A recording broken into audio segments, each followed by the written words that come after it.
Oi, pessoal, Marcos Lago aqui. Continuando a nossa série sobre psicodélicos, revolução psicodélica. Como se usa psicodélicos, pessoal? Vamos lá, vamos entender isso que é importante. Medicamente, primeiro, vamos falar medicamente. Então, duas maneiras médicas de usar psicodélicos, tá? Nós estamos sempre aqui falando de psicodélico, mas a substância que eu uso, que é a mais fácil para usar na medicina, é a psilocibina, tá? Por enquanto, que é o que a gente tem aí mais fácil para usar por causa do tempo de duração. Vamos lá.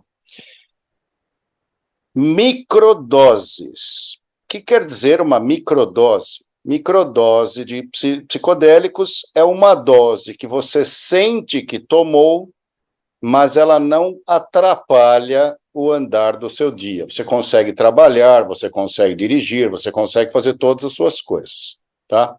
Essa é a definição de microdose. Isso vai variar de paciente para paciente de acordo com a resistência daquele ego físico que eu falei, de relaxar ou não. Então, tem gente que toma lá 500 miligramas, por exemplo, que é uma dose comum, e não sente nada. Então, nesses casos, você vai ter que dar uma microdose maior. E tem pessoas que tomam 500 miligramas e funciona quase como se tivesse tomado uma dose psicodélica mesmo, que tem a viagem psicodélica. Então, aí precisa medir isso. Então, o médico vai saber como dar isso, tá? Você faz um teste terapêutico inicialmente. Então, você vai lá, a pessoa vai comprar as microdoses, ela acorda um domingo de manhã, que não tem nada para fazer.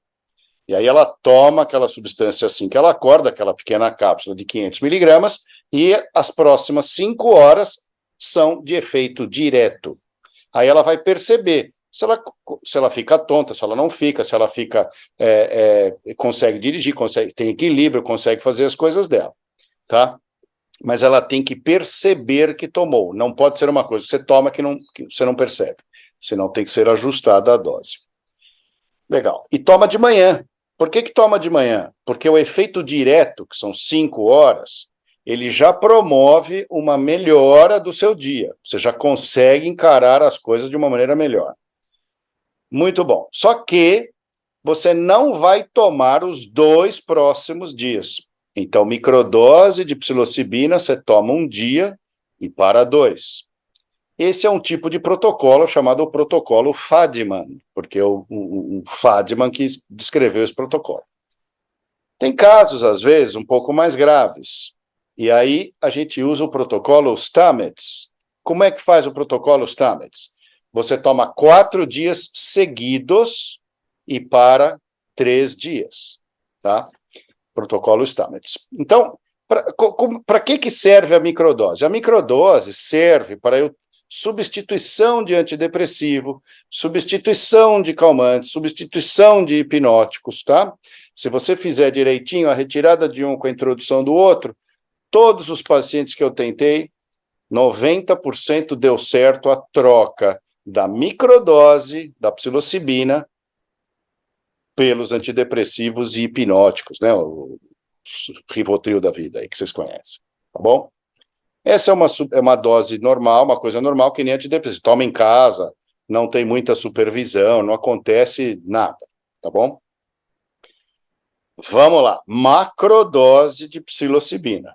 Macrodose é o que tem sido estudado principalmente nas universidades, tá? No mundo inteiro, que você dá uma dose grande de psilocibina, mais ou menos 30 miligramas de psilocibina para cada 75 quilos de peso. Tá? Tem que tomar no ambiente protegido, na presença do médico durante as 5 horas da experiência.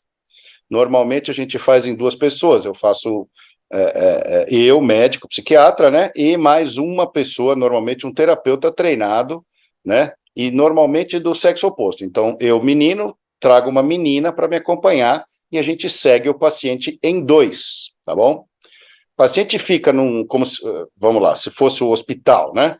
Fica num quarto de hospital, num leito de hospital, tá? Com um cobertor, porque tem frio, né? Uma sensação de frio quando você toma psilocibina, com aquele tapa-olho de avião, tá bom? e uma música específica, né, numa frequência específica. Que música específica? Eu uso uma coisa fácil, que é o canal de meditação do Apple Music. Aí tem um monte de variações, no mundo inteiro também tem variações. Vocês vão escolher no fim o que vocês gostam mais. Qual o objetivo da música? É indução de ondas delta no cérebro. Ondas, vocês lembram, né? Onda beta, onda alfa, teta e delta. As ondas delta são as ondas onde o cérebro está totalmente livre para funcionar, tá bom? Então, o que nós temos lá? O leito, o cobertor, o tapa-olho, a música e o casal que segue, o casal que guia, tá bom? Então, a pessoa toma entre 10 e 90 minutos, ela tem o efeito, tá? A maioria das pessoas, em 20 minutos, 30 minutos, já tem efeito. Qual é o efeito inicial? Uma certa sonolência, um quentinho na barriga, uma coisa assim, e aí, nesse momento, a gente põe a pessoa para deitar. Aí tampa os olhos. Por que tampa os olhos? Olha que interessante. Essa é uma experiência de dissolução do ego, certo? Então tem que dissolver o ego físico, tá bom? O sistema visual, ele é responsável por 70% da informação que vem do mundo. E o mundo, do jeito que a gente olha com os olhos, ele é extremamente ativador do ego, né? Você está se protegendo. Lembra que o ego lida com a nossa sobrevivência, tá? Então, o lado esquerdo do cérebro, principalmente, ele lida com sobrevivência e status. Se você ficar estimulando esse cara muito, ele vira meio bicho. Então, tampa o olho. 70% da informação do mundo foi embora. Olha que legal, do mundo externo, tá? Porque eu estou o quê? Qual é o objetivo aqui? Eu quero uma experiência interna.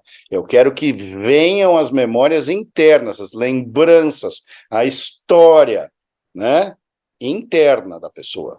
Porque eu estou querendo que ela compare com aquela que ela está se definindo, por exemplo, que a gente falou no outro vídeo, depressão. Mas pode ser alcoolismo, pode ser uso de droga, pode ser trauma, pode ser estresse pós-traumático, né? Pode ser um monte de coisa, ansiedade, e aquele é o foco que a pessoa tem. Eu quero que esse foco seja comparado com todas as outras possibilidades. Então, quanto mais para dentro, melhor, né? Então, um ambiente que não é totalmente claro também, né? Aqui, por exemplo, nós temos um leito num quarto específico para isso, né? Onde fica meia luz. Também diminui, né? Um quarto silencioso, né? A gente põe a música, então a música toma conta daquele ambiente e aí a pessoa vai indo, dos 10, 20 minutos em diante, a substância vai tomando conta do cérebro, né? Você tem até 1h40 o pico sanguíneo da psilocibina, tá? Tem gente mais sensível, já percebe antes. Tem gente menos sensível, vai perceber depois de 1h30 mesmo, né? 1h30, 1h40. E aí, no estado de passividade, você vai ter informações que vão vir, pensamentos, às vezes tem imagens. Quando a psilocibina ativa o córtex visual, você vai ter imagens. Olha que interessante. Imagens de dois tipos, principalmente. Imagens formadas por cérebro esquerdo, são imagens do dia a dia, são filminhos do seu dia, filminhos da sua vida. Você vê as coisas como a gente vê aqui, como eu estou vendo o meu consultório aqui, tá? Agora, ativa muito fortemente o lado direito do cérebro. O lado direito, ele não é tão simples quanto o esquerdo, na percepção do mundo. Ele tem o que a gente chama de percepção da realidade. E o esquerdo tem a percepção do resumo, né? A brincadeira é, o mapa do mundo está do lado esquerdo e o mundo de verdade está no direito. Só que o mundo de verdade não é esse que você está vendo. O mundo que você vê a parte que o esquerdo está te deixando ver neste momento. Então aparece o que a turma chama de alucinações, tá? Não são alucinações verdadeiras, né? Porque o seu cérebro direito percebe aquilo, ele só não deixa você saber que ele está vendo aquilo. E a psilocibina permite que o cérebro direito apareça. Lembra? Psicodélico. A mente que surge, então surge esse negócio. E são imagens, então, coloridas, são coisas rodando. Bom, para cada pessoa é de um jeito. Enfim, essa parte visual, por que que eu estou me estendendo? Porque ela é o que a turma fala, né? Muito por aí. Ah, tomei um psicodélico e fiquei vendo coisa. Tá? Isso aí é gente boba e gente absolutamente irresponsável.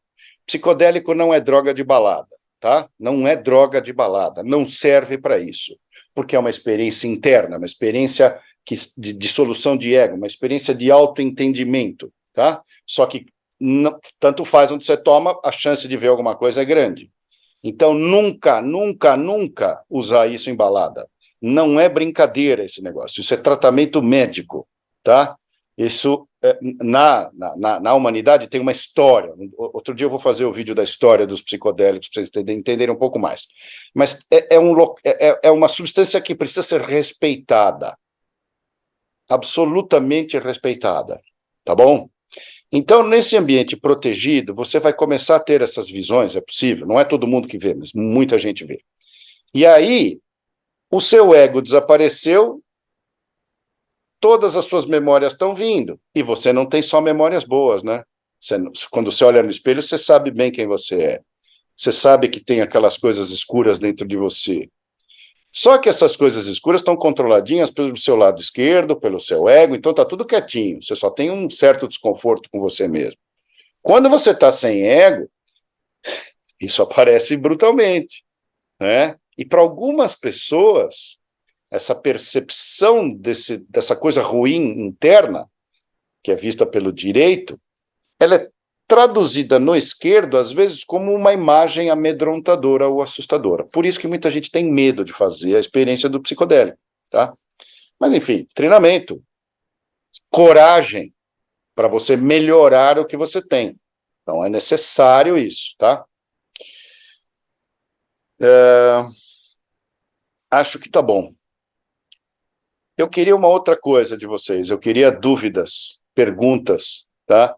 Vocês me ajudam a tentar entender o que é que vocês querem saber do uso de psicodélicos, tá bom?